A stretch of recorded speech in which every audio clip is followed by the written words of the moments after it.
I'm about to save you from the biggest lie in the maple syrup world. The lie that says you need 40 gallons of sap, a wood-fired evaporator the size of a school bus. You don't. You need a pot, you need a stove, and you need about 4 gallons of sap. Let's make syrup. So you've already done the hard part. You tapped your tree, you collected your syrup, and your buckets are full. Now what? Here's what most people do at this point. They look at the jug of watery, slightly mysterious liquid and Google how much sap to make syrup. Yes, it takes roughly 40 liters of sap to make 1 liter of finished syrup. That sounds terrifying, but scale down, 4 liters of sap gives you about 100 milliliters of syrup, which is just enough to make you feel extremely smug at breakfast.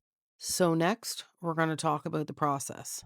You're going to pour your sap into the widest pot you own. I did not do this. I used round, tall stainless steel pot my first time. The second time, I used a wide pot. So the wide means more surface area, and that means that the water will evaporate faster. And then you're not sitting there babysitting and watching for hours and hours and hours like I did. Put your stove on medium to high heat. I have a propane stove. I put mine on high and I let it boil and then just let it do its thing and just keep checking it. I also had this is a little tip for you. I also had a backup pot of the sap going at the same time. And then as it boiled down, I added the warm sap to it, and it just keeps it at a temperature that continues to boil instead of it cool down, heat up. Now I know what you're thinking. Rose, isn't the boiling sap in my kitchen going to create steam? Yes, it is. My whole house was full of steam, and I was lucky enough that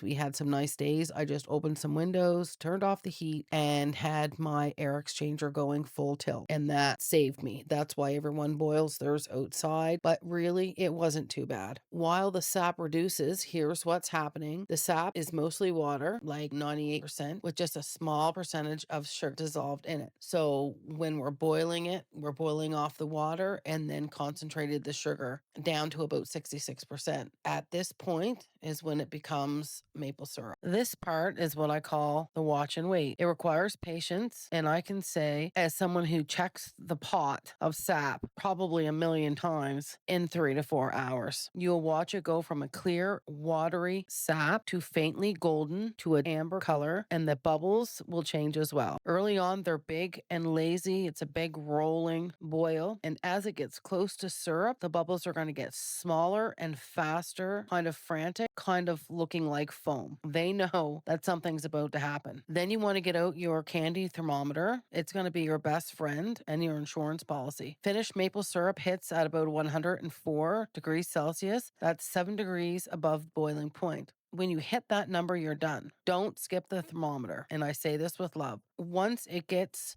to the right temperature, take it off immediately, and then you're going to filter it. So just look at that color. Mine seems to be a little bit light, and I'm okay with that. You see some maple syrup that's really, really dark, and I suppose it could be if it was starting to burn a little bit as well, but I'm happy with mine. It's really good. So here's the thing about making your own maple syrup. It's not about efficiency.